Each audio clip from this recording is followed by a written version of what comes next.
Kunti guys, ito guys, magluluto na naman tayo ng ating lulutuin mamayang gabi. Ito guys, yung isda tayo guys.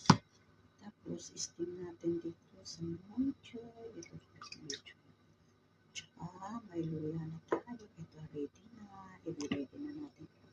Tapos, may spring onions tayo dito guys. Tapos, ito ang gulay nila guys. Ito, Chinese gulay, yung papa, sa Chinese pizza ito guys. Tapos, gawin natin itong Chinese ulam nila. Ito, mag-black focus tayo. Tingnan natin pag tayo ito guys. Ito guys, may tayo guys.